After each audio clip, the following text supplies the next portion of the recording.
¿Me escuchan, verdad? Sí, doctor. Muy bien. Preeclampsia. Primero hablar que la preeclampsia se da después de ¿qué semana? ¿De qué semana, doctores? 20. De la semana 20. Si ustedes recuerdan, les dije, la nota que ustedes quieren sacar 20. ¿Se asocia con qué? Para hablar de placenta previa, de PP, porque las 20 semanas ya hablamos de placenta, para adelante 20, 22 semanas, hay preeclampsia, genial, 20, porque placenta, como órgano tal ya constituido, porque sabemos que la placenta es un órgano bien complejo, que lo hemos venido estudiando desde el principio de todo el curso, y que les dije, voy a hablar de placenta un montón, porque se dan cuenta que está asociado a todas estas patologías. Entonces, después de la semana 20 hablamos de preeclampsia. No se olviden, ¿ah? ¿Por qué? Porque para todo hablar de preeclampsia es 20 semanas. Doctor, ¿y qué pasa si mi paciente tiene presiones altas antes de las 20 semanas? Esa es otra historia que también vamos a hablar. Cuidado que me manden referencias. Paciente de 18 semanas con preeclampsia. Con criterio de severidad todavía me van a mandar. Entonces ahí vemos de que realmente no están estudiando, no están repasando. Me refiero a que no saben definir los casos. Entonces vamos a ver. Se dice que la preeclampsia, no se dice, está descrito, que la preeclampsia se presenta después de la semana 20 en una mujer previamente normotensa, o sea, una paciente que no tuvo un antecedente de hipertensión. Estoy hablando de hipertensión, ¿ya? Doctor, preeclampsia con hipertensión es lo mismo. Doctor, la hipertensión, existe una hipertensión primaria, secundaria, esencial, es otra historia. Pero en gestantes hablamos de preeclampsia, que sí se puede presentar una preeclampsia en un primer, segundo, tercer embarazo, o de esos tres solo en uno y demás. Pero eso estamos hablando de que este se presente en una paciente previamente normotensa. Es un trastorno progresivo multisistémico de aparición reciente de hipertensión y proteinuria. Entonces, métanse en el chip, en la cabeza, de que el estado hipertensivo, nosotros regulamos la presión arterial, ¿dónde? Baroreceptores a nivel renal, ¿se acuerdan? Ya, entonces, para que haya esa alteración en la presión, también hay alteración a nivel renal. Pero en este caso, no sabemos por qué rayos es todo esto. Y precisamente por el embarazo. ¿Me entienden? Hay una aparición reciente de hipertensión y disfunción significativa de los órganos diana con o sin proteinuria. Y los órganos diana, básicamente en una preeclampsia, están riñones, hígado, corazón, cerebro, retina, que pues puede presentar daños a consecuencia de la preeclampsia. En este caso, el Colegio Americano de Ginecología y Obstetricia, el ACOC, dice que la hipertensión más sus signos de disfunción significativa de órganos diana son suficientes para el diagnóstico. O sea, que haya la aparición de hipertensión más signos de disfunción de órganos son suficientes para el diagnóstico. Entonces, ¿cómo hablamos o cómo catalogamos o cómo definimos a una preeclampsia? Es aquella paciente que presenta una presión arterial sistólica mayor o igual a 140 milímetros de mercurio o, mira, acá estoy colocando, o presión arterial diastólica mayor o igual a 140/90. ¿Por qué claro esto? Doctor, me viene una paciente de emergencia con 120/90 de presión, 120/90. La manda a su casa, doctor. ¿Por qué? Porque no es preeclampsia, doctor. Así, doctor, ¿y por qué no es preeclampsia? Porque dice la teoría que tiene que ser presión mayor o igual a 140/90, doctor. Y como la sistólica estaba en 140, la mandé a su casa. Pues teníamos pensado o teníamos criterio o esta definición errónea de que tenían que estar los dos elevados, o sea, las dos presiones, sistólica y diastólica. Pues no es así. Vuelvo a leer. La presión arterial sistólica mayor o igual a 140 milímetros de mercurio o la presión diastólica mayor o igual a 90. O sea, que si me venía una paciente con 190/90, la diastólica tenía incluso más peso, porque estaba en 90. O sea, ¿doctor, era una preeclampsia? Sí, doctor. Pero para esto faltaban datos más, donde te dice en al menos 2 tomas o 2 ocasiones con una diferencia de 4 horas. O sea, en toda aquella gordita que me venga por emergencia y le tomo 140-90, 150-90. Entonces nosotros en emergencia le ingresamos como HIE, descartar preeclampsia, o sea, estado hipertensivo del embarazo y descartar una preeclampsia. ¿Y por qué en una preeclampsia de frente, doctor? Porque te dice que debes tener 2 tomas con una diferencia de 4 horas, por lo menos. Entonces por eso es que ustedes, doctor, cuando la ven en emergencia, ponen HIE, descartar preeclampsia y las mandan a monitoreo. Sí, porque en ese monitoreo que va a ser en 2 horas o en 4 horas que va a estar en observación, le van tomando su monitoreo de funciones vitales, monitoreo de presión arterial o mapeo de PA. De presión arterial pedimos las pruebas de preeclampsia que ya pueden estar alterando. ¿Me entienden? Porque tú que tengas una paciente 4 horas sentada ahí a tu lado mientras vas asistiendo a otras pacientes o en su defecto en tu consulta privada, quieres ver, a ver señora, se queda 4 horas y en 4 horas la voy a volver a ver su presión. No, pues mucho cuidado con eso. Pero la definición es esa, de que la presión arterial mayor o igual a 140 milímetros de mercurio o 140 en la sistólica o 90 en la diastólica, pues es preeclampsia. O sea, doctor, si yo tengo una paciente con 140-80, ¿es preeclampsia? Sí. Si yo tengo una paciente con 110-90, ¿es preeclampsia? Sí. Pero que esas haya tenido por lo menos sus 2 tomas en un periodo de 4 horas. Esa es la definición. De diferencia, con 4 horas de diferencia después de la semana 20, punto. Con una gestación en un individuo previamente normotenso. Señora, tiene una presión de 150-90.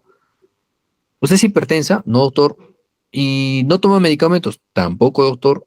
Muy bien. Previamente normotensa. Muy bien. Y cuando existe una presión arterial sistólica mayor o igual a 160 en sistólica o presión arterial diastólica mayor o igual a 110, confirmado dentro de un intervalo corto en minutos, porque estas presiones ya son más altas y se consideran como criterios de severidad. Severidad. Quiero que se imaginen que estamos en un cuarto en nuestra aula de Islandina de Larampa.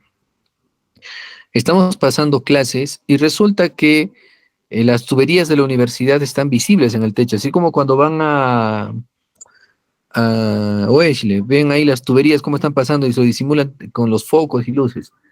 Y resulta que esas tuberías están aguantando una presión X de agua y pues que Seda Cusco abrió abrió las piletas centrales a tope y pues no se percataron de que las tuberías no toleran, no soportan tanta presión de agua y una de esas tuberías va a reventar. Sí, porque la presión de agua es considerable. Y al reventar uno de esos tubos, pues es el resultado del aumento de presión. Entonces quiero que eso se metan a la cabeza. Si la presión aumenta, por algún lado tiene que salir el agua, o sea, tiene que reventar por algún lado. Y básicamente esa es una de las complicaciones mayores de la preeclampsia. ¿Por qué se mueren? Por hemorragia. ¿Por qué se mueren? Por accidente, por ruptura vascular cerebral, hemorragia cerebral. ¿Me entienden? Por eso se mueren las preeclámpticas. ¿Por qué se mueren? Porque la vasculatura hepática ha aguantado tanta presión que se han roto vasos en el hígado y ha empezado a hacer hematomas subcapsulares y también se mueren por eso. Ruptura hepática. ¿Me entienden? Entonces, por eso te dice que cuando hablamos de una presión arterial sistólica mayor o igual a 160/110, el intervalo es cortísimo. O sea, tú agarras 140-100. Ya, señora, siéntese, vamos a hacer monitoreo a los 5 minutos otra vez. 160-100, 110, 170-110. No, eso es una preeclampsia. Lo que antiguamente llamábamos severa, actualmente se denomina como preeclampsia sin criterios de severidad y una preeclampsia con criterios de severidad, o sea, una leve y una severa, por decirlo así. La severa es con criterios de severidad, entonces ya no se usa la denominación de preeclampsia leve, moderada y severa, no. Ahora se usa con criterios, sin criterios de severidad y con criterios de severidad. Entonces decía que una preeclampsia con criterios de severidad es cuando ya las presiones están altas, mayor a 160/110. Doctor, pero ¿deja de ser importante la presión de 140/90? No, doctor. ¿Y pero por qué nos ponen esos dos parámetros? Por lo siguiente, antiguamente, cuando teníamos la preeclampsia leve, moderada, severa, decían, como es leve, no pasa nada, obsérvala nomás. Y como es moderada, espera, puede ser que sea leve en las horas o severa. Pues erróneamente se pensaba así. Por eso ahora la preeclampsia sin criterios y con criterios de severidad, que son las dos, pues tranquilamente de una preeclampsia sin criterios de severidad en las horas, podría pasar a una con criterios de severidad. ¿Me entienden? Por eso es que tenemos que tener mucho cuidado en esto. La comparación de los desórdenes o el desorden mayor en estado hipertensivo, ¿sí? Vemos de que en este caso una paciente puede tener, antes del embarazo, ser normotensa, ¿sí? Para preeclampsia, sí, sí. Y pues la hipertensión durante el embarazo puede persistir, sí. La proteinuria está presente, usualmente sí. ¿Qué te dice? Que para el diagnóstico de preeclampsia no necesariamente tiene que estar presente las proteínas, no necesariamente. En las definiciones antiguas sí, te dice que sí tenía que haber proteinuria, por eso te dice acá, con o sin proteinuria, por si acaso. Por eso es que antes nos guiamos en la proteinuria. Hay proteinuria, preeclampsia, no hay proteinuria, no hay preeclampsia. Sin embargo, no había proteinuria y las pacientes terminaban como un HELP, terminaban convulsionando y demás. Por eso es que puede ser con o sin proteinuria y para eso se añadieron los criterios de severidad, que ahorita vamos a hablar. La trombocitopenia, en este caso, es variable dependiendo, en este caso, del tipo de preeclampsia, básicamente, ¿no? O sea, cómo va avanzando, como ustedes les decía, con o sin criterios de severidad. ¿Pueden hacer un síndrome hemolítico, en este caso un HELP? Sí, pueden hacer cualquiera. De una paciente con una preeclampsia sin criterios de severidad, ¿puede pasar con un salto con garrocha a hacer un HELP? Sí. ¿Y puede hacer de que una preeclampsia con criterios de severidad quede como tal y no pase un HELP? También. ¿Y qué es un HELP, doctor? Vamos a hablar ahora. También eso, vamos a hablar, muy bien. Entonces, eso es importante. Ahora, si tu paciente tenía una hipertensión crónica previa, en pocas palabras, ¿qué es lo que tenías que tener en cuenta? Toda aquella paciente que viene a su control prenatal y antes de las 20 semanas tiene una presión alta, esa es una hipertensión crónica. Y punto. Doctor, y si es una hipertensión crónica, ya esta paciente debía estar medicada por su cardiólogo. Ahora, doctor, ¿puede haber una paciente hipertensa con una preeclampsia sobreagregada? Sí, doctor, puede haber. Chispas. O sea, ¿quiere decir que esta paciente ya era hipertensa, está medicada y puede ser preeclampsia? Sí. Por eso es que esta enfermedad nos rompe la cabeza. Por eso es que esta enfermedad dice, ¿no? O sea, si esta paciente ya era hipertensa miércoles, está haciendo ahora preeclampsia. O sea, no tiene que ver con la hipertensión esencial, crónica y demás. No, doctores. Por eso se dice la enfermedad de teorías. Pueda que sea la placenta, pueda que sea el tipo vascular. Actualmente se está hablando ya de las teorías más, más puntuales, donde ingresan el PAF-A, el factor de crecimiento plaquetario. Es un tema amplio y bien bonito. Sin embargo, es frustrante cuando no te da la causa específica. ¿Ya? Muy bien. Entonces, ¿qué dice? Que para la fisiopatología de la preeclampsia, posiblemente están involucrados la prostaciclina, que está localizada en el endotelio, que evita la coagulación. El tromboxano A2 actúa a nivel de las plaquetas, estimulando, en este caso, la coagulación y vasoconstricción. Entonces, ¿qué es lo que pasa? Cuando hay una alteración a nivel en preeclampsia, ¿sí? Hay un incremento marcado en el tromboxano A2, donde recordemos que el vaso sanguíneo, en este caso vemos una arteria y una arteria tiene mayor capa muscular que una vena, que tiene menos capa muscular.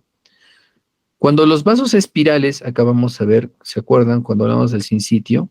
Una de las teorías es que cuando los vasos espirales penetran a nivel del endometrio, en este caso, ¿sí? Pues estos vasos espirales disminuyen su resistencia vascular periférica al disminuir su capa muscular. Y cuando disminuye su capa muscular, el flujo que viene por acá, entonces, hacia los espacios intervellosos, pues llega a más, como por decirlo, con más facilidad la sangre. Pero una de las teorías de preeclampsia dice de que estos vasos espirales no pierden esa capa muscular y por ende hay mayor resistencia vascular y la sangre llega en menor cuantía. El cuerpo al detectar esto y dice, oye, no está llegando adecuadamente la sangre hasta este nivel, ¿qué hacemos? Riñón, corazón, vasoreceptores, aumenten la presión arterial para hacer llegar sangre o más sangre a esa placenta y este bebé crezca.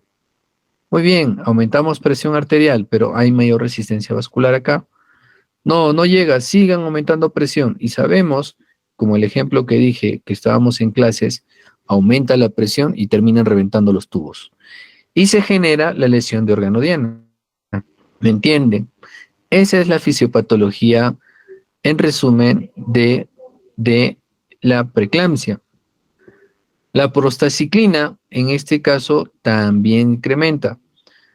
Como hay un incremento en evitar la coagulación, el tromboxano 2 ya también estimula a mayor vasoconstricción y coagulación.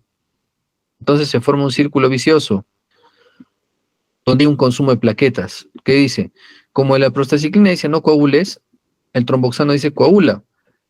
Plaquetas vayan a coagular. Entonces empiezan a hacer una coagulación difusa y eso se llama consumo de plaquetas.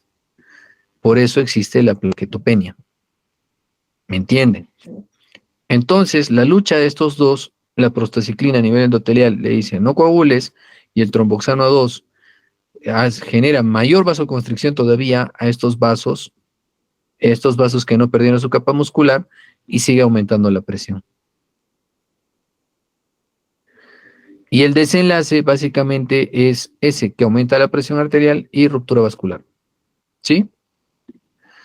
La clínica asociada al estado hipertensivo del embarazo está la cefalea, los escotomas o fotopsias, la cefalea por el cambio de presiones, los escotomas por lesión a nivel de retina y también en este caso los tinnitus o el tinnitus que dice, ¿no? El escuchar silbidos, pitidos.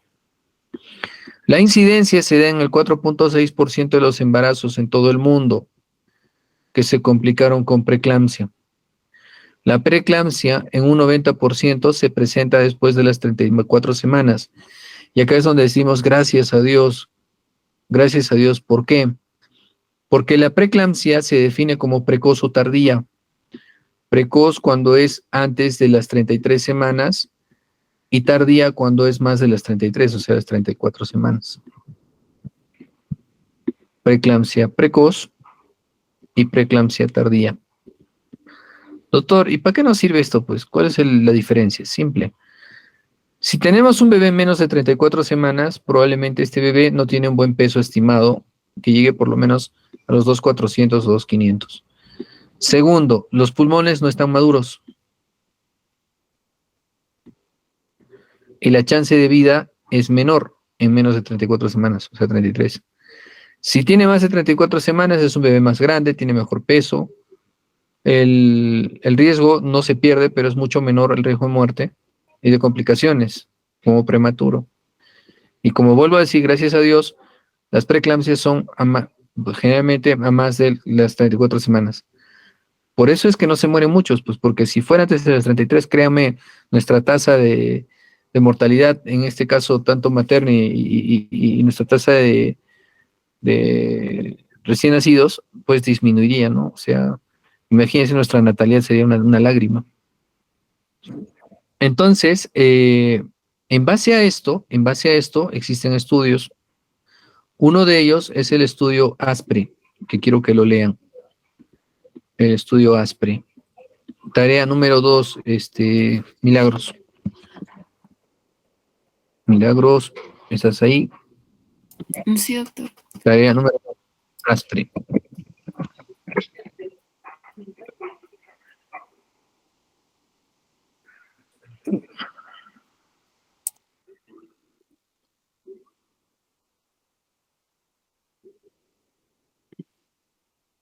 Ujú. ¿Dónde está mi Meet que no lo veo?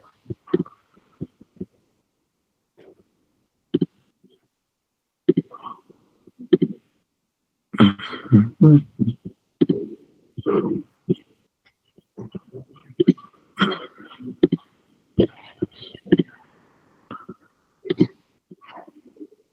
¿Sí? ¿Sí estamos ahí? Sí, doctor. Muy bien, sigamos. Sonó el aula virtual, no sé si alguien está queriendo ingresar. Ya bueno, sigamos. No sé qué pasó, no logro ver mi Meet. Entonces, el estudio ASPRE, en pocas palabras, quiero que lo lean, pero como siempre yo les digo, les voy a picar el bichito para que vean de qué se trata.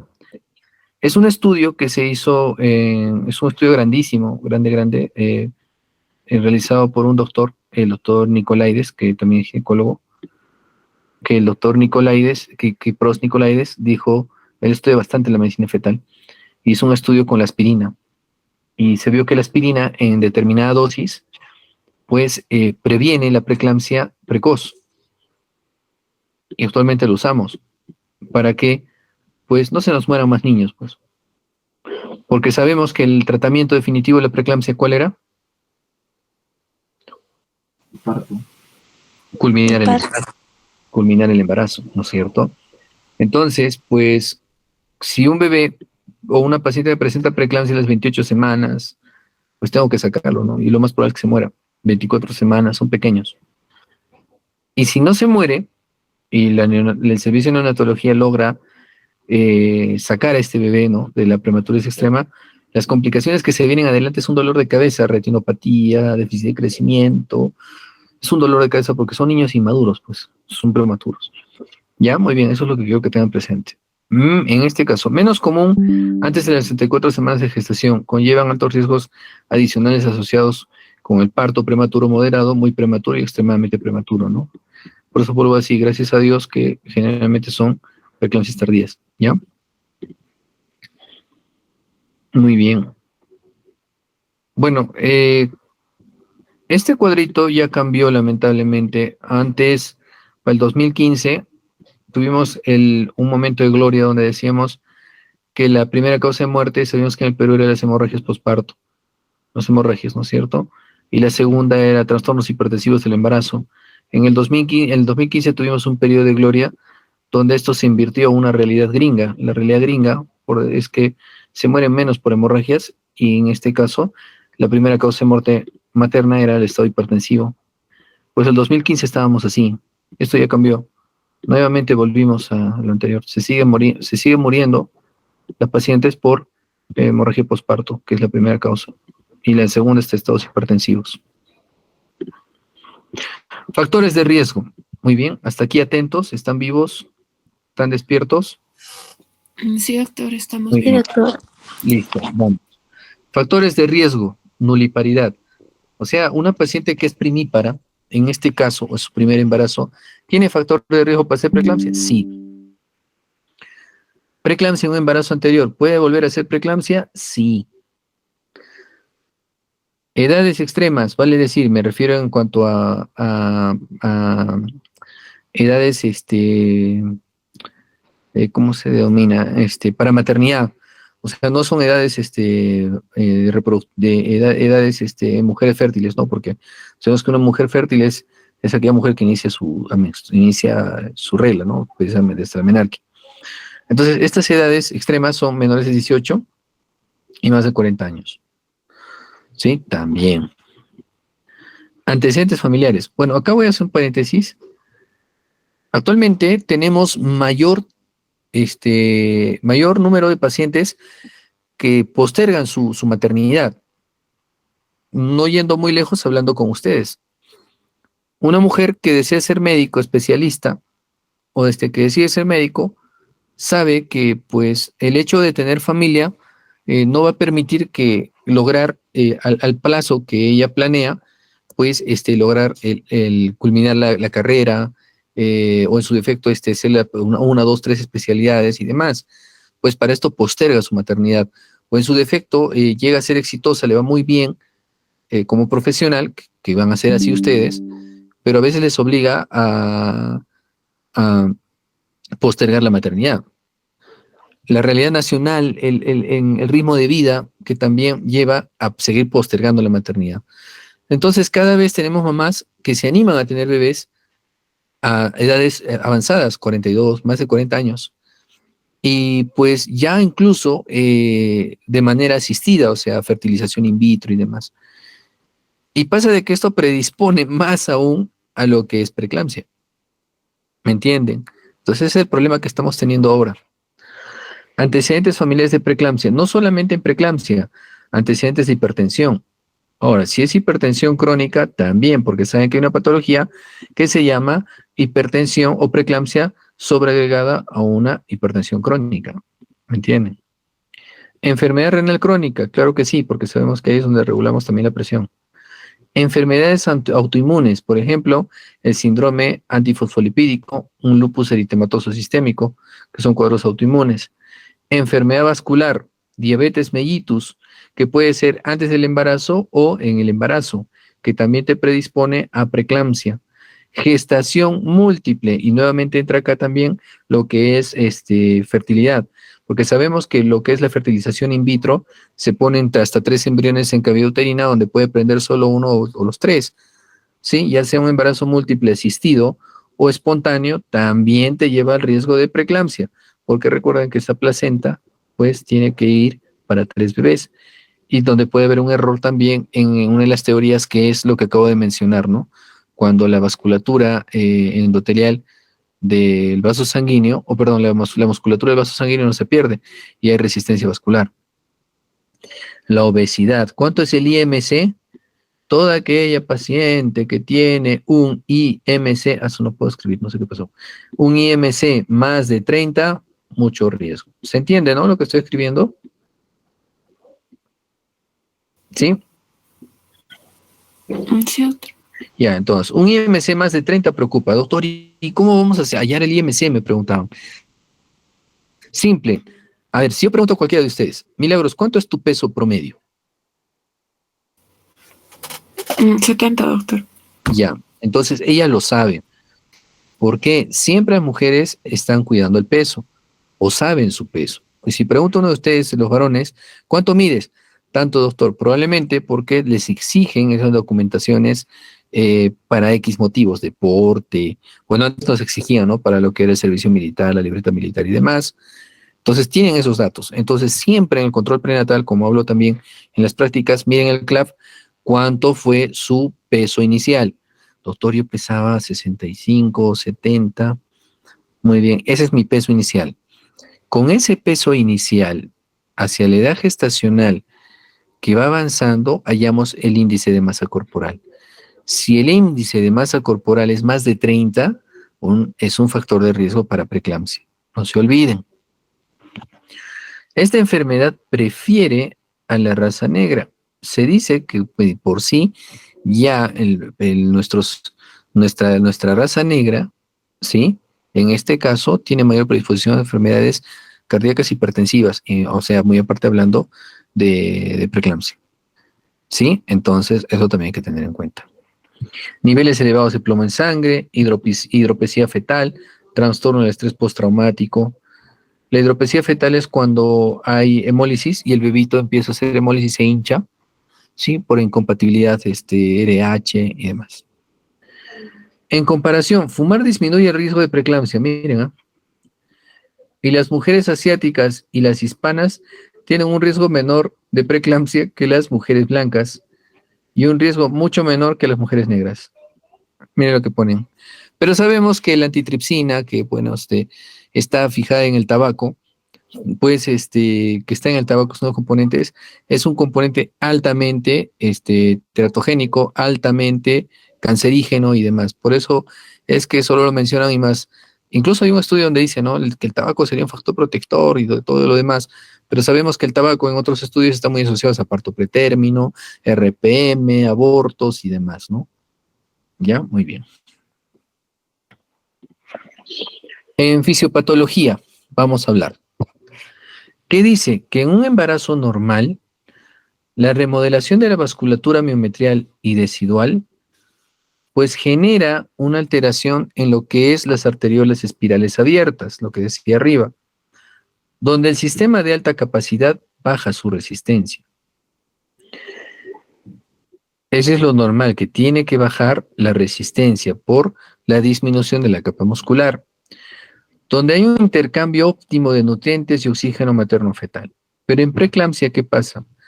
La placentación es poco profunda y la falla de las arterias espirales para remodelarse.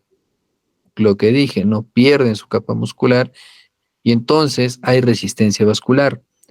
El flujo sanguíneo útero-placentario es subóptimo y tejido trofoblástico relativamente hipóxico. Hay un estrés oxidativo que disminuye la angiogénesis. No proliferan incluso más vasos y aumentan factores antiangiogénicos incluso. O sea, al aumentar esos factores antiangiogénicos, no hay vasos que vayan a buscar más sangre, por decirlo así. Y existe una inflamación vascular materna generalizada, lo que se llama como disfunción endotelial, y donde hay lesión vascular, lo cual conlleva a hipertensión y proteinuria. Las manifestaciones clínicas. Tomar en cuenta los factores de riesgo: nulíparas, sobrepeso, obesidad, preeclampsia previa, hipertensión crónica, embarazo múltiple, diabetes gestacional.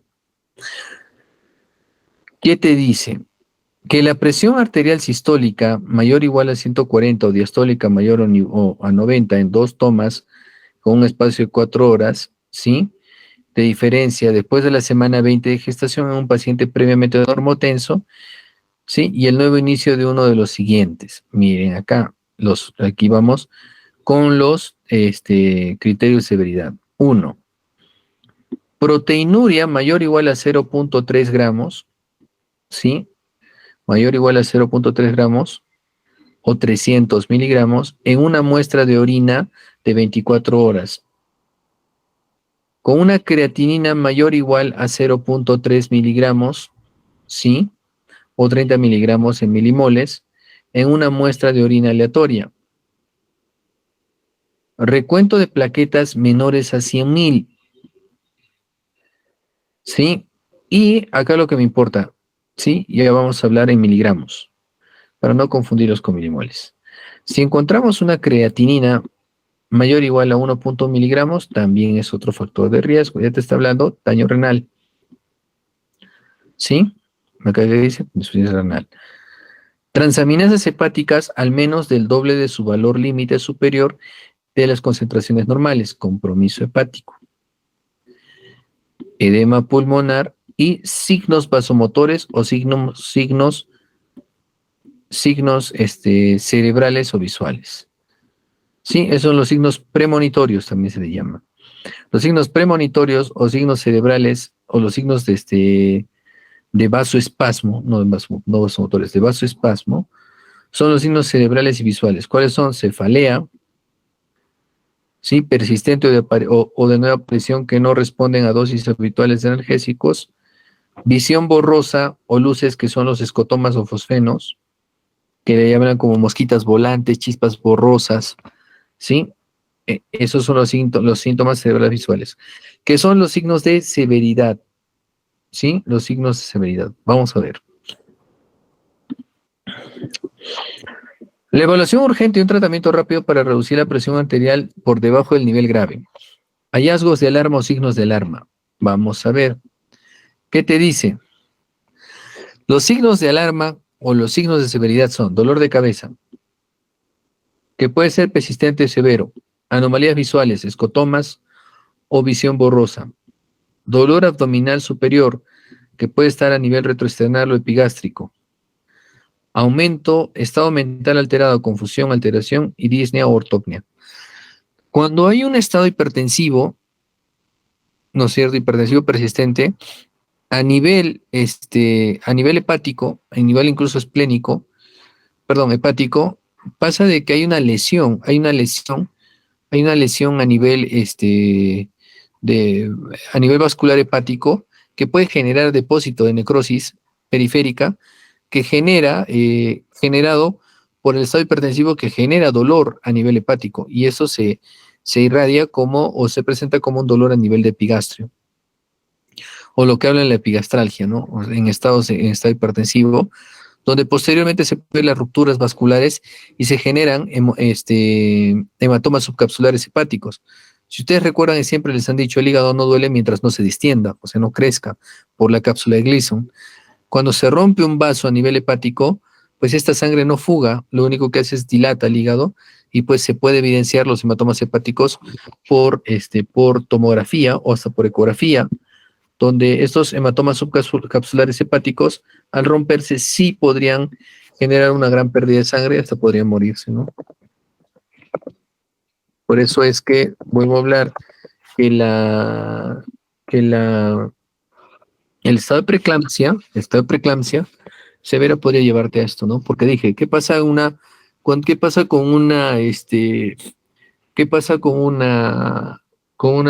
tubería y o cañería en una casa si es que la presión de agua es fuerte? Se rompen pues los vasos, se rompen los tubos. O sea, ¿puede llevar a eso, doctor? Sí, puede llevar a eso. Y por eso es muy importante nuevamente la clínica. La clínica. A ver, vamos a ver, acá estamos. Acá están los hematomas subcapsulares que se ven ahí.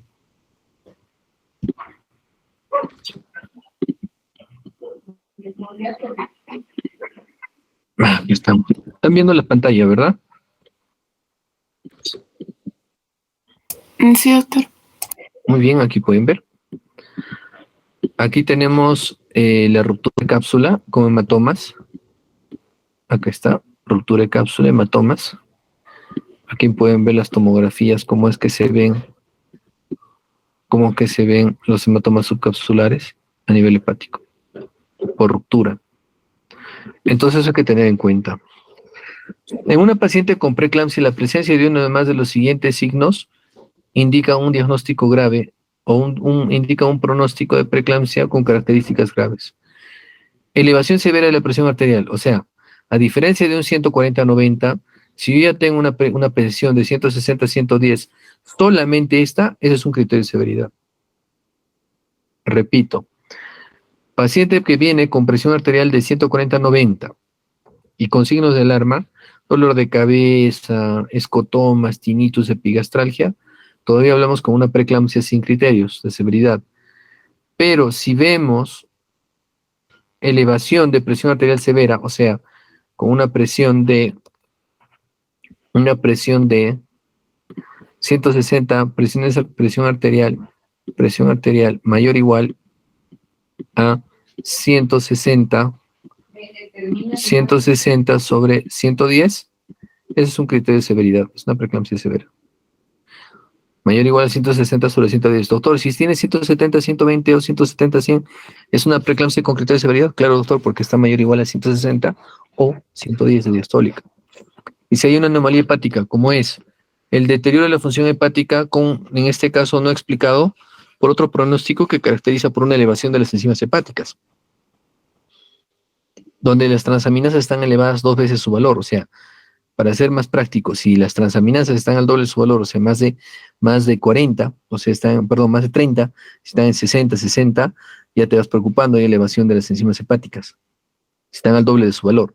O si las plaquetas están en menos de 100.000, la plaquetopenia o trombocitopenia es menos de 100.000, de 100.000 plaquetas por micromoles, o por microlitros, perdón. Trombocitopenia, o anomalía renal, donde te dice que la creatinina esté en más de 1.1, o el edema pulmonar, concentración sérica de transaminasas, en este caso mayor a 2 veces el límite superior del rango también, ¿ya? No se olviden, esos son criterios de severidad. Evaluación del paciente. Pacientes embarazadas con hipertensión de inicio reciente e hipertensión que empeora después de la semana 20 de gestación, con hipertensión severa y síntomas sugestivos de enfermedad severa. pacientes asintomáticos con hipertensión no grave o ambulatorios. La evaluación sistémica que se hace es el examen detallado de hallazgos clínicos. Por eso siempre, cada vez que vemos en las pacientes en emergencia, viene la paciente y dice, doctor, vengo por dolor tipo contracción. No, no te va a decir, no, pues me duele mi barriguita. Doctor, creo que estoy en trabajo de parto. Yo veía eliminar una flemita con moco y demás. Señora, ¿desde qué hora está el dolor? Hace 3, 4 horas. Doctora, señora, ¿hay dolor de cabeza? Sí, doctor. ¿Le zumban los oídos? Sí, doctor. ¿Ve como lucecitas? Sí. Son signos, en este caso, de signos premonitorios, ¿no es cierto? Sí. De esos signos premonitorios tienen que ser registrados en la historia y si te presentara alguno de estos, inmediatamente hacer control de presión. ¿Me entienden? En realidad les tomamos a toditas la presión, pero ella tiene que hacer un monitoreo de presión arterial para ver que, pues, por estos signos, en este caso de vasoespasmo, puedan estar indicándote que haya preeclampsia. ¿Sí? Muy bien. Recuerden que una cefalea en el embarazo puede presentarse por muchos motivos, resfríos, estrés y o demás, pero no por ello lo vas a dejar de pasar por alto. ¿Me entienden? Muy bien. El examen detallado de hallazgos, en este caso clínicos. Medición diaria del peso. Dijimos que en cuanto al IMC, el IMC no debería ser mayor de... ¿Cuánto? El índice de masa corporal. Pregestacional 30. El IMC de 30. Medición diaria del peso. Cuantificación de la proteinuria. Lecturas de presión arterial, en este caso cada 4 horas. Mediciones de la creatinina en plasma. ¿Cuánto? No más de 1.1. Niveles de transaminasas, no más del doble de su valor. Si estoy aceptando hasta 30, no más de 60. Y un hemograma de recuento de plaquetas que no sea menos de 100.000. Evaluación del tamaño del bienestar del feto y evaluación del líquido amniótico. Doctor, ¿y qué tiene que ver el tamaño del bebé? Recuerdan, si hay resistencia vascular, no entran nutrientes. Y si no entran nutrientes, el bebé no va a crecer. A eso se le llama retardo de crecimiento intrauterino. Y que también hablamos, retardo de crecimiento intrauterino, sinónimo de preeclampsia también. Pues. Diagnóstico precoz. Visitas prenatales durante el primer trimestre, o vale decir, durante el tercer trimestre, durante ustedes tienen que evaluar la presión arterial, ser precisos en esto, evaluación del estado fetal, medición de los factores antiangiogénicos, indicaciones para la consulta en neurología. Ahora que timbra esto, me olvidé de picar el ingreso. Es como si no se hubiese hecho nada, ya ni modo. Bueno, presión arterial diastólica de inicio reciente, mayor a 80 milímetros de mercurio, pero en este caso menor a 90 milímetros de mercurio. O sea, ¿qué te dice? Que también, si nosotros vemos que la diastólica se está elevando a más de 80, 85, 88 y está llegando a 90, hay que hacer seguimiento.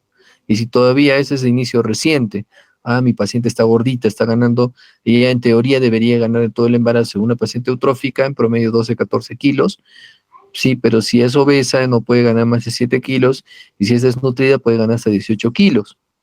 Entonces eso también hay que ver, ¿no? Y en las grávidas con hipertensión manifestado recientemente, ya sea con presiones diastólicas más de 90 o sistólicas en más de 140 milímetros de mercurio. Las pruebas de laboratorio están las pruebas que se llama el perfil de severidad o el perfil de preeclampsia. ¿En qué consiste? En un hemograma completo donde básicamente tengo que evaluar plaquetas, el nivel de creatinina sérica que no debe estar más de ¿cuánto? 1.1. Sí, la química hepática que me interesa ver las transaminasas, TG o TGP, que no deben estar el doble de su valor. Ácido úrico, que es importante, sí. Y también la determinación de la proteinuria, que vamos a hablar, que en este caso se realiza un control de proteinuria en 24 horas, que no debe ser a más de 300 miligramos, ¿no es cierto? 300 miligramos. O más de 3 gramos, ¿no es cierto? Eso es lo más importante. Doctor, y si yo tengo solamente tiras reactivas y no puedo hacer una evaluación cualitativa, no puedo hacer una evaluación cuantitativa de proteinuria, ¿puedo hacer en mi centro de salud una evaluación cualitativa? Sí. En las tiras reactivas donde te dicen, donde te puedes estimar en promedio cuánto de proteinuria y si es 1, 2 o 3 cruces. ¿Qué te dice en pocas palabras? Que si es una cruz son 100 miligramos. Si son 2 cruces, son en este caso, 2 cruces son de 300 miligramos, o 3 gramos, y si es más de 3 cruces o 3 cruces, puede ser hasta 5, o sea, donde realmente hay proteinuria. En pocas palabras, si tú tienes proteinuria de 1 cruz, estúdiala. Si tienes proteinuria de 2 cruces, preocúpate. Si tienes de 3, hay daño de órgano, ya hay daño. Muy bien. Hallazgos de laboratorio, que está proteinuria en más de 0.3 gramos de proteinuria en una muestra, en este caso de orina en 24 horas. Cuando la proteinuria es de más de 2 cruces, en una tira reactiva, en este caso sumergida, a una muestra de orina, lo que decía, que cuando veas en tu muestra de orina te ponen una cruz, en promedio son 100 miligramos. Cuando son más de 2 cruces ya son más de los 3, de los 300 miligramos. Entonces, ahí es donde tú ya tienes que decir, aquí ya es preeclampsia. Si te ponen 3 cruces, preocúpate, ya hay daño renal. El nivel de creatinina, en este caso, está en no más de 1.1, que indica el extremo grave del espectro de enfermedad. La trombocitopenia, las plaquetas inferiores a 150.000, en este caso en sospecha para preeclampsia. Si está en menos de 100.000, nos preocupamos porque esta paciente ya estaría entrando en otro cuadro que vamos a hacer en el siguiente tema, que se llama síndrome de HELP. ¿Ya? Entonces, para ser más claro y no confundirlos, mis plaquetas no deben bajar de 150. Bajan de 150 y es un criterio de severidad. ¿Sí? Sí, es un criterio de severidad. Y si bajan de 100, eso es un síndrome de HELP.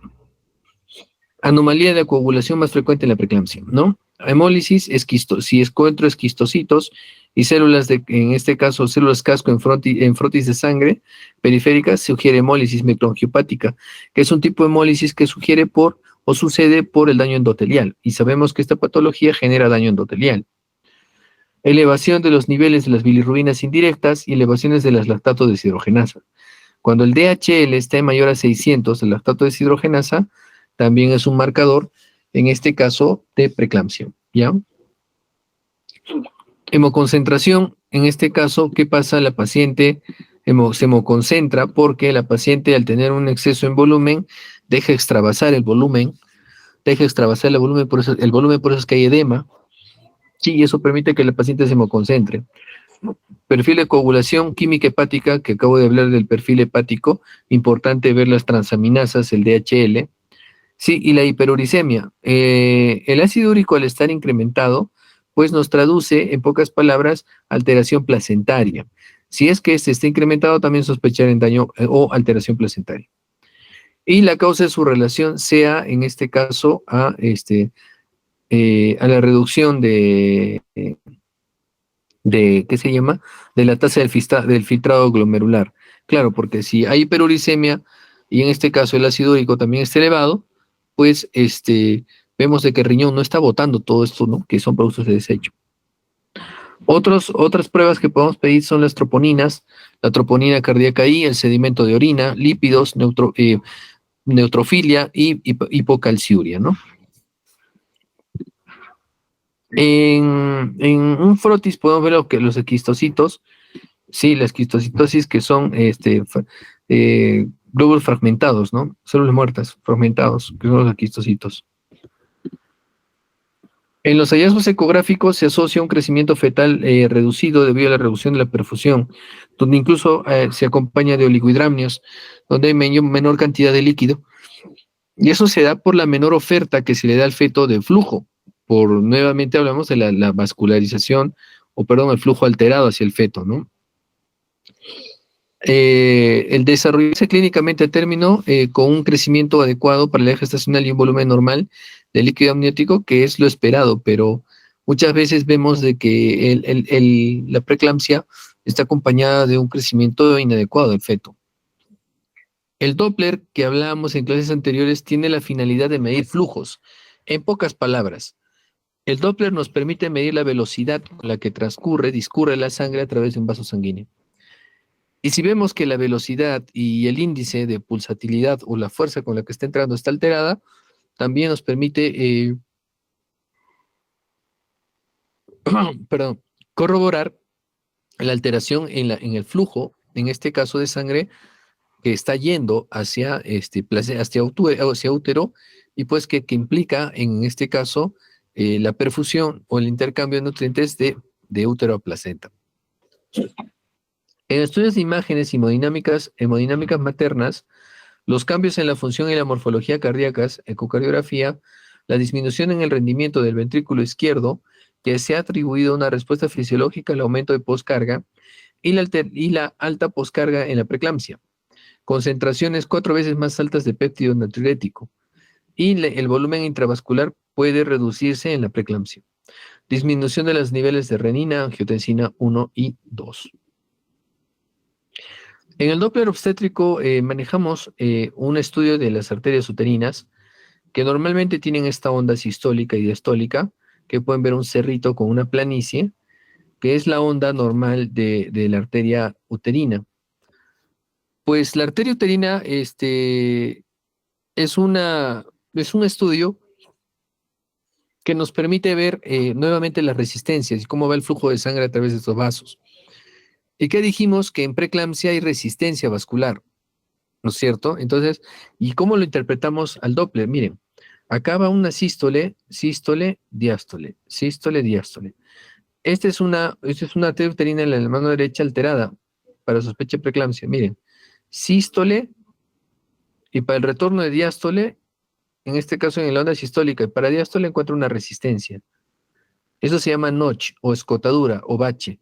Entonces, cuando hay una caída y te demuestra la resistencia, terminando la sístole y entrando a diástole, pues nosotros podemos ver que ya hay resistencia vascular. Entonces, esta imagen es sugerente, vuelvo a repetir, no confirmatoria, de un incremento en la resistencia vascular asociado a preeclampsia, ¿ya?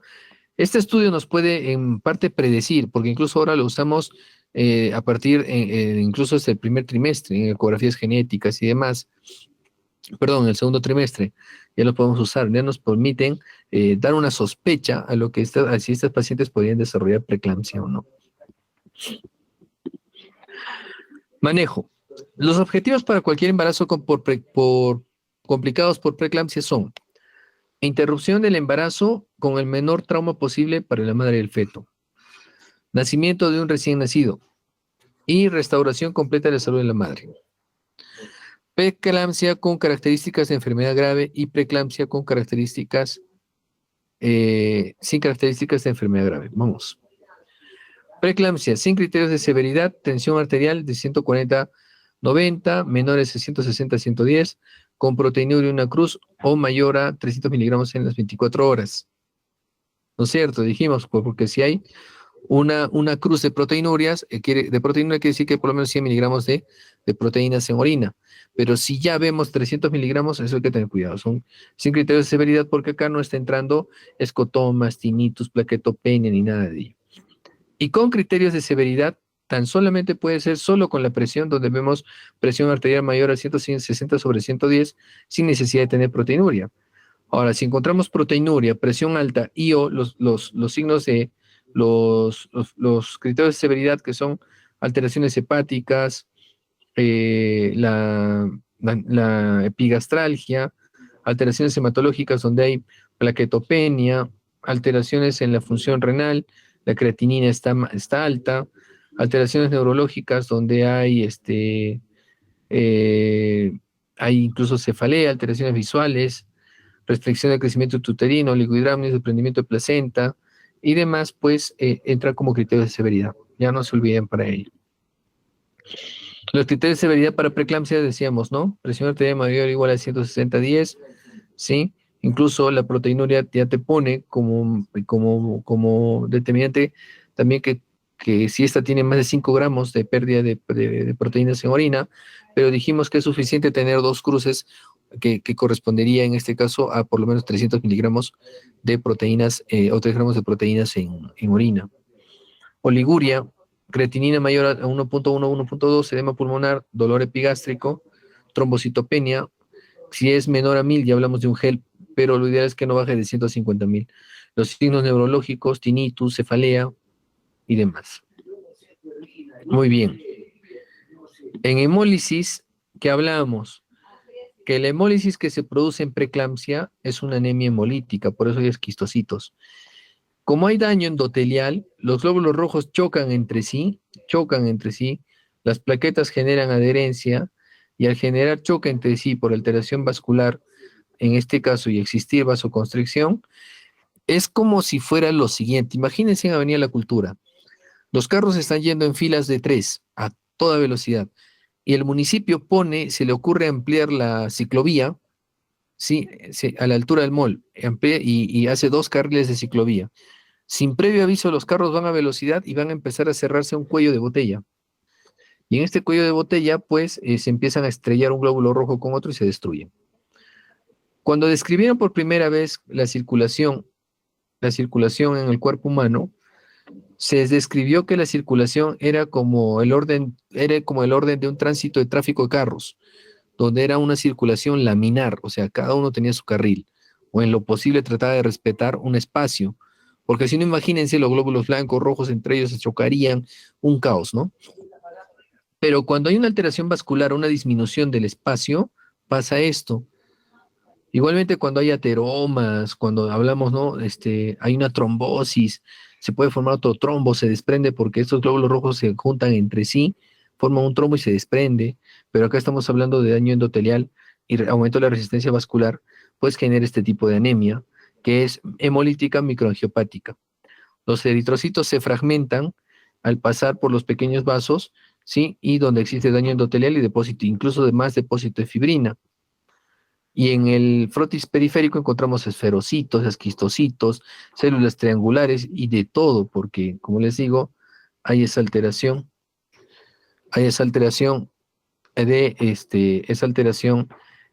a nivel del glóbulo rojo, ¿ya? Por favor, deme un minutito. Deme un minutito.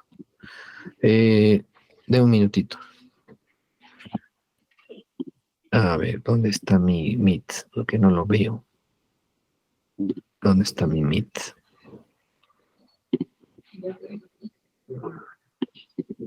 No sé dónde está mi Meet. Wow. ¿Dónde está el Meet que no lo veo? Qué miedo. No lo veo. Meet. Ya, muy bien. Un segundito, por favor.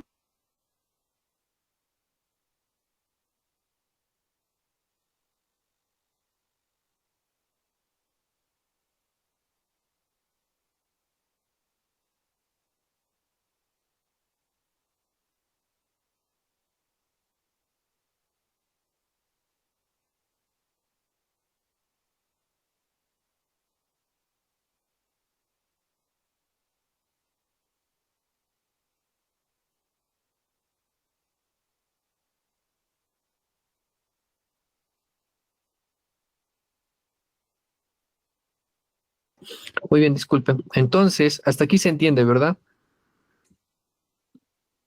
Hasta aquí se entiende. Sí, doctor. Continuemos. Entonces, sigamos. Ya. La preeclampsia con características de enfermedad grave o criterios de severidad, vemos que una paciente con un embarazo de más de 34 semanas, ¿sí? Es que gracias a Dios se están presentando más en estos casos. La estadística lo indica. Y los embarazos entre 23 a 24 semanas, o sea, menos de 34 semanas, con trabajo de parto prematuro o ruptura de membranas o embarazos en los que la madre o el feto están inestables, minimizar el riesgo de complicaciones maternas como son la hemorragia cerebral, ruptura hepática, insuficiencia renal, edema pulmonar, convulsiones y sangrados. Por eso es que en ellas la vía de culminación es cesárea. ¿Por qué? Porque hablemos también en un capítulo donde decíamos que si un bebé es prematuro, pues el bebé al soportar la presión en canal vaginal hace que los huesos o las fontanelas se cabalguen entre sí para moldar la cabeza, pero al ser estos huesos todavía no macizos y al tener el cerebro aún friable, pues podrían generar hemorragias ventriculares. Por esta razón es que en estos prematuros se prefiere la cesárea, o sea, debería ser cesárea, tiene que ser, porque en canal de parto sufrirían estas alteraciones. El manejo expectante en embarazos prematuros, en embarazos más de 24 semanas y menos de 34, es cuando tenemos una paciente con preeclampsia, presiones de preeclampsia sin criterios de severidad, pero sabes tú que una preeclampsia sin criterios de severidad puede pasar rápidamente a una preeclampsia con criterios de severidad, porque lamentablemente no tenemos la causa, pues, o sea, como hablaba al inicio del capítulo, decía, hasta ahorita nos rompemos la cabeza y no sabemos por qué rayos pasa esto. Tenemos teorías, como las he mencionado, posibles causas, sí, pero no tenemos, está mal dicho, tenemos los efectos que pasa a nivel vascular y todo, pero no sabemos quién lo desencadena exactamente o cómo es que se dispara todo esto. Entonces, pues ante una preeclampsia sin criterios de severidad, ganemos tiempo, porque sabemos que es un bebé menos de 34 y más de 24, tenemos que madurar pulmones. Y cuando yo hablé de maduración pulmonar, es ganar tiempo. ¿Para qué? Para que este bebito pues le demos mayor chance a cuando nazca, trate de adaptarse, ¿no? Para respirar y demás. ¿Ya? Cuando es una paciente embarazo a término, más de 37 semanas de gestación, ¿sí? En este caso ya podemos dar chance incluso a parto vaginal. Si es que es una paciente con preeclampsia sin criterio de severidad, lo inducimos, porque ya es a término. Parto vaginal. Pero si dentro del parto vaginal, en el monitoreo, las presiones se disparan y presenta criterios de severidad, cesárea. Pero si no hay estos criterios de severidad, le puedo dar chance de parto vaginal. Embarazos prematuros de manejo expectante antes de las 34 a 36 semanas. Los componentes del manejo expectante son que la atención de pacientes internados versus ambulatorios. Es la educación del paciente. Si desarrolla un dolor de cabeza intenso, persistente, cambios en la vista, dificultad para respirar, en este caso nuevo, o dolor en el cuadrante superior derecho o a nivel epigástrico, instruir a la paciente que se realice un autocontrol de la presión arterial. Pues esto es un poco difícil, ya que concientizar a nuestra paciente en nuestra sociedad no es fácil, por el trabajo, el nivel socioeconómico y todo lo demás. Sin embargo, la actividad sí se restringe a la paciente, no debe cargar pesos, no estar sometida a estrés ni demás, ¿no? Porque muchas veces tenemos pacientes que vienen por emergencia con cefaleas, escotomas, presiones normales, en su defecto, laboratorios normales, pero no quiere decir que no sea un factor de riesgo, porque el problema de la preeclampsia en las presiones es dinámico, no es constante. Entonces, por eso es que ya en estos pacientes se va educando, en realidad a todas. Cada vez que ya se nos hace una costumbre, y preguntar en la emergencia, señora, ¿te duele la cabeza? ¿Te suman los oídos? ¿Ves como estrellitas? No, doctor, chévere, pero ves una presión que está subiendo, o en su defecto la diastólica está llegando a 85, se acerca a 90, es donde tú ya tienes que aplicar factores que puedan modificar la enfermedad, como por ejemplo evitar que suba de peso, menor ingesta de sodio, sal y demás, y vigilar los signos de alarma, ¿no? En cuanto al seguimiento de laboratorio, es el recuento de plaquetas, creatinina sérica, química hepática, con al menos 2 veces por semana en aquellos casos con preeclampsia sin características graves. ¿Para qué? Dando chance a que estas pacientes, pues el bebito llegue a término, hospitalizadas incluso, para darle chance a que estos bebitos ganen peso, crezcan y puedan dar parto vaginal. Pero a veces, como lo vuelvo a mencionar, no es tan fácil porque tú no sabes cuándo esta preeclampsia va a ser de sin criterios a con criterios de severidad. No es que respeta, no es como cuando decimos, doctor, esta paciente tiene una faringitis que si no la tratamos puede pasar una laringotraqueitis, después una bronquitis, después una neumonía. No respeta el orden, es como que dijeran primero hoy día laringitis y mañana neumonía, ¿me entienden? Entonces, por eso hay que tener mucho cuidado con esta patología. Monitoreo de la presión arterial y tratamiento de hipertensión. La presión arterial debe medirse 2 veces al día en el hogar en pacientes expectantes o en manejo expectante sin características graves, al menos 2 veces por semana en consultorio, que ingresa a una evaluación de laboratorio y a una evaluación fetal. La elevación sostenida de la presión de 160 a 110 durante 15 minutos, eso durante más de 15 minutos, es igual a una hospitalización. Y culminación de embarazo, porque es un criterio de severidad. La evaluación de crecimiento fetal, retardo de crecimiento temprano a nivel fetal, puede ser una de las primeras manifestaciones. A veces, cuando en ecografía vemos pacientes y vemos de que el bebé no está ganando buen peso, manejamos unas tablas que pues nos permiten estimar el peso para la edad gestacional. Si vemos que este bebé no está creciendo para este tiempo, ya nos llama la atención. O los papás son pequeñitos y con todo derecho este bebé va a ser pequeñito, ¿sí? O los papás son normales o una estatura promedio, pero el bebé es muy pequeño. Y como vuelvo a decir, preeclampsia es un sinónimo de RCU también. Entonces ya te hace sospechar. Evaluación del bienestar fetal, recuento diario de los movimientos fetales, pruebas sin estrés, 2 veces por semana, evaluación del volumen de líquido amniótico. Porque sabemos que en un estado de preeclampsia, cuando hay aumento de la resistencia vascular, pues la placenta envejece, ¿no? y cuando una paciente envejece, ¿qué pasaba? Había menor intercambio, ¿no? De nutrientes, líquido y todo ello. Y si no entra líquido, ¿qué va a entrar al bebé para que pueda, pues, filtrar el riñón y orinar? ¿Me entienden? Y el líquido va disminuyendo también. El uso de los corticosteroides prenatales, ¿sí? Puede ser un ciclo de esteroides que puede ser, por ejemplo, betametasona o dexa. En ambos se administraba 24 miligramos, ¿se acuerdan? En el esquema de dexa eran en esquemas de 6 cada 12 horas, que te hacía 6 gramos, 6 miligramos, eh, 12 gramos de betametasona, 6 miligramos, perdón, de betametasona cada 12 horas, que te hacían 12 al día, y al día siguiente otras cada 6 horas que te hacían 12. Y 12 miligramos de betametasona el día de hoy y 12 el día de mañana, que también te hacían 24 miligramos. Que promueve la madurez pulmonar en fetos menores de 34 semanas. Ojo, la maduración pulmonar se da desde las 24 a menos de las 34 semanas. Repito, maduración pulmonar en más de 24 y menos de 34 semanas. Y pues para evitar una progresión de enfermedad pulmonar grave, membrana hialina y todo lo que están haciendo en EU, ¿no? Distrés respiratorio y demás. Y el parto, indicado a las 37 semanas. Si desarrolla preeclampsia con características graves o eclampsia, si en este caso tiene criterios de severidad, no esperes cesárea, porque sabes que se va a descompensar, puede convulsionar. El temor en una preeclampsia con criterios de severidad es que la paciente convulsione. Por eso nos urge bajar la presión arterial, donde usamos, en este caso, bloqueadores de los canales de calcio, como el nifedipino. Hay medicamentos como son hidralazina, Tosiban, que son medicamentos, la betalol, perdón, que en este caso son medicamentos que bajan la presión más rápido, pero no lo maneja nuestro hospital el betalol. Pues tenemos a la mano el nifedipino, que es un bloqueo de canales de calcio que actúa rápido, sí, que tiene acción corta, pero lo podemos mantener con el uso en este caso, de alfametildopa, o en su defecto un medicamento muy bueno, muy importante, que es el sulfato de magnesio, que ahorita les voy a explicar cómo lo usamos.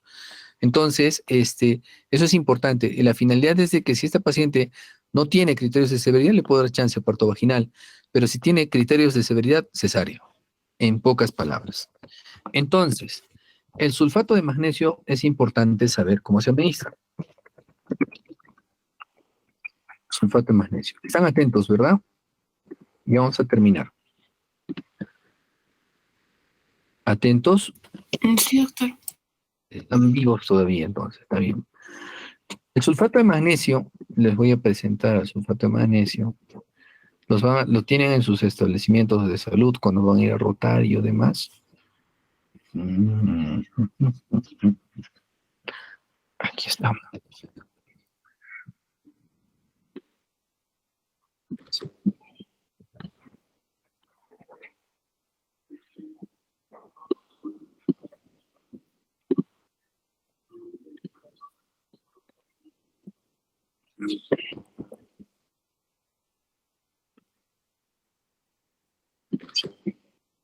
El sulfato de magnesio al 20%, cada ampolla, a ver, ¿qué pasó con esto? Ya. Al 20%, cada ampolla te trae 2 miligramos, ¿sí? En este caso, diluidos en la solución de la ampollita de sulfato. Repito, 2 miligramos, 2 gramos. Entonces, ¿qué dice el esquema del sulfato? Que tú debes diluir en 1000 cc, de cloruro de sodio, de cloruro de sodio, el 9%, 5 ampollas, o sea, sumarle 5 ampollas de estas.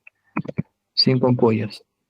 En promedio tendrías 1 gramo por cada 100 cc de cloruro de sodio. Y ahora, ¿qué dice? Que toda aquella paciente que ingresa a tu emergencia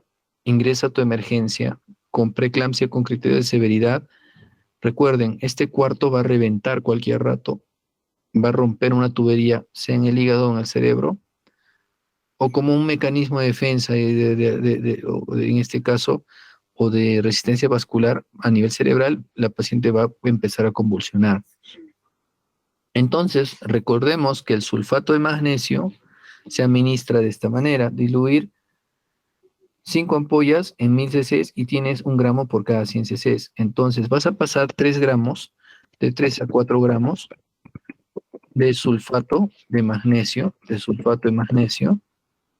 endovenoso, o sea, 400 cc a chorro. El resto, 1 gramo por hora. 1 gramo por hora. O sea, 100 cc por hora. Que te va a permitir los siguientes efectos. El sulfato de magnesio tiene un efecto anticonvulsivante. Anticonvulsivante. Es un estabilizador de membrana. Es interesante su mecanismo. Tiene un efecto antihipertensivo.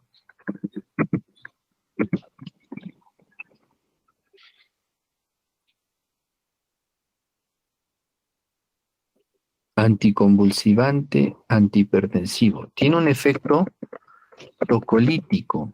Incluso lo administramos para que pasen las contracciones. Y tiene un efecto de neuroprotección.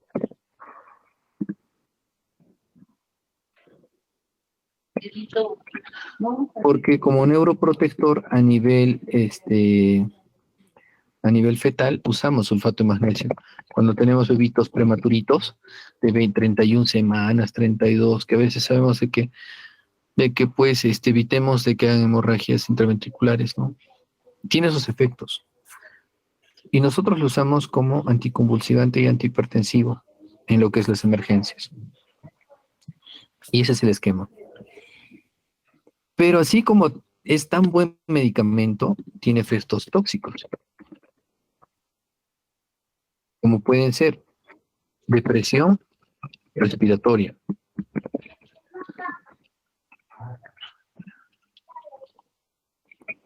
Si yo a esta paciente le pongo sulfato de magnesio, ¿qué debo vigilar? Frecuencia respiratoria, donde no esté menos de 12 respiraciones por minuto. Si esté menos de 12 respiraciones, me preocupo. Me disminuye la diuresis. Produce intoxicación, activa antidiurética.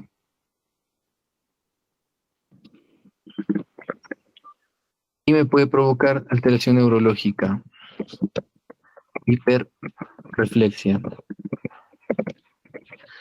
Debo vigilar, si tengo depresión respiratoria, hay oligoanuria,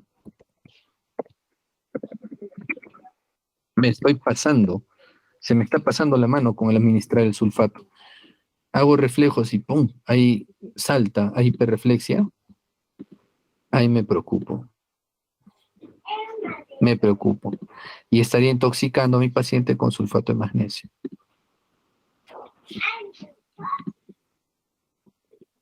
A ver, ¿dónde estamos?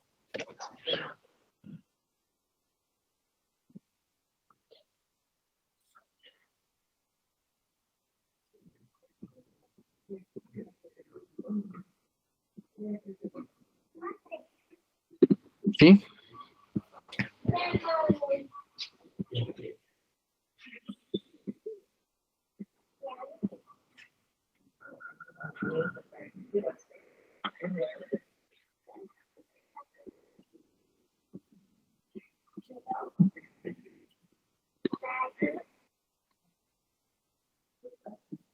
¿Sí? Sí, doctor. Muy bien. Doctor, no estaría mal porque debería ser hiporreflexia. A ver. Es hiporreflexia. Ah, perdón. Abolición de reflejos osteotendinosos. Sí, tienes razón. Si yo tomo los complejos cubital, rotuliano y demás están ausentes. Y si yo veo de que están abolidos, pues me estoy pasando la mano, pues, ¿no? Con el sulfato de magnesio. ¿Y puedo revertir esto, doctor? Sí, en este caso, gluconato de calcio, ¿no? Con gluconato de calcio. Gluconato de calcio. ¿Qué es el antídoto, por decirlo así, por la intoxicación o con sulfato de magnesio?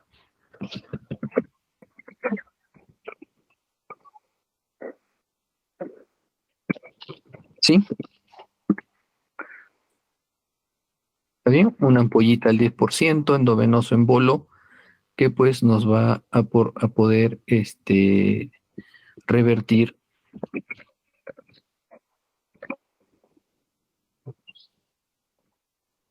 los efectos del sulfato. Pero si se nos va la mano y vemos de que estamos causando depresión respiratoria, podemos complicar las cosas. Por eso es respetar este esquema, ¿no? Que les acabo de dar, que son los 3 a 4 gramos a chorro y en este caso 100 cc por hora. Que eso lo puede manejar en periferia tranquilamente, pero son 5 ampollas diluidas en un frasco de cloruro de sodio. ¿Ya? Muy bien. Listo, doctores. Entonces, este es el tema o los temas revisados para el día de hoy. ¿Ya? Muy bien. Preguntas.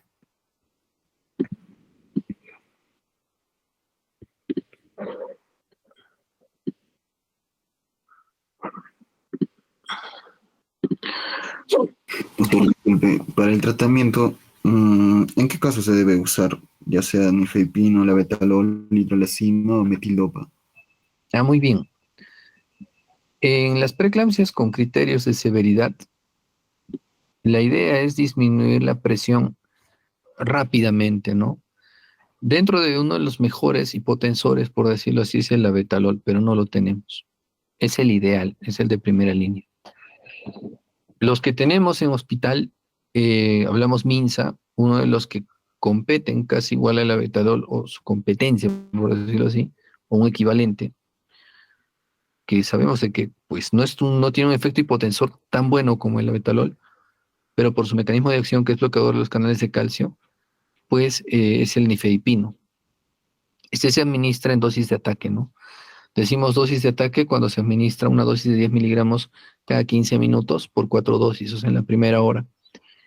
Y lo principal es no llegar, pues, ¿no? A las presiones, en este caso, en las presiones altas, o las presiones que se consideran como criterio de severidad, que son el 160/110. El sulfato de magnesio también actúa como hipotensor, pero el efecto no es inmediato. Igualmente, el alfametildopa no tiene un efecto inmediato. O sea, si hablamos de sulfato de magnesio, hablamos de alfametildopa y nifedipino, el nifedipino es el que actúa rapidísimo. El efecto administrado por vía sublingual en promedio es a los 3 a 5 minutos. Sulfato de magnesio y metildopa actúan en las primeras 30 a la hora, recién. Entonces, hasta eso tu paciente está convulsionando. Sin embargo, en una crisis hipertensiva, vale decir una preeclampsia con criterio de severidad, administras tu nifedipino en dosis de ataque, indicas tu sulfato de magnesio y estás haciendo neuroprotección como anticonvulsivante y pues como efecto antihipertensivo, pero el que actuó primero fue el nifedipino. Y la alfametildopa se deja como dosis de mantenimiento, ya que el alfametildopa, a diferencia, ¿cuál es? Es que actúa lento, pero el tiempo de vida media es mayor. ¿Me entienden? Entonces, el efecto no lo obtienes pronto, pero sí el tiempo de vida media es mayor. Por eso es que la metildopa lo usamos en pacientes tratadas por preeclampsia que se culminó la gestación, pues tenemos un periodo de 7 a 10 días, donde esta paciente tiene que ser vigilada entre 7 a 10 días posparto, porque existe el riesgo de una preeclampsia refractaria. Esta preeclampsia refractaria se presenta Es una paciente que hace preeclampsia posparto. Doctor, pero la preeclampsia es cuando está la placenta, las 20 semanas, sí. Pero existe una preeclampsia posparto que si se presentara es mucho más severa. La tasa de mortalidad es altísima.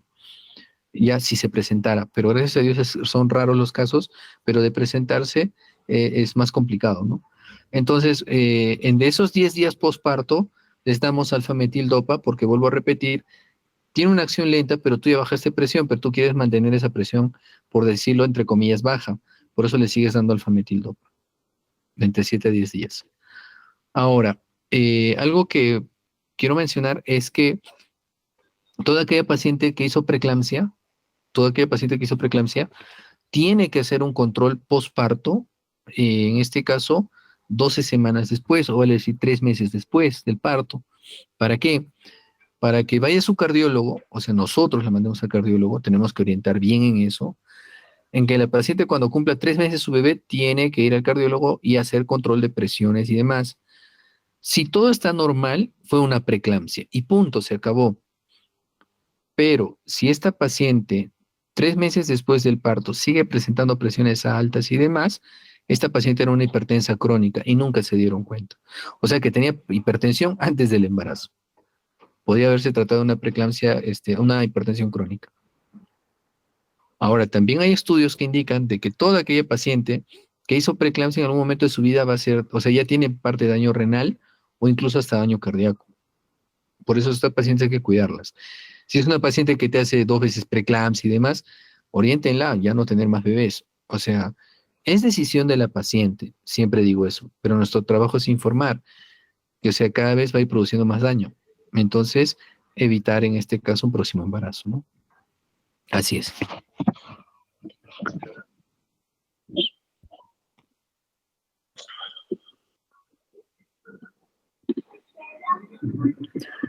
Muy bien.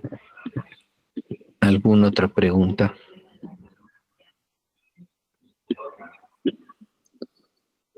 Muy bien. Siendo las 17:11, terminamos los temas del día de hoy. Siempre deseándoles lo mejor, por favor, lean. Les dije que estos temas son más sustanciosos, tienen más información para estudiar. Quiero que estén preparados para eso. ¿Ya? Que tengan muy buena tarde. Terminamos. Gracias, doctor. Gracias, doctor.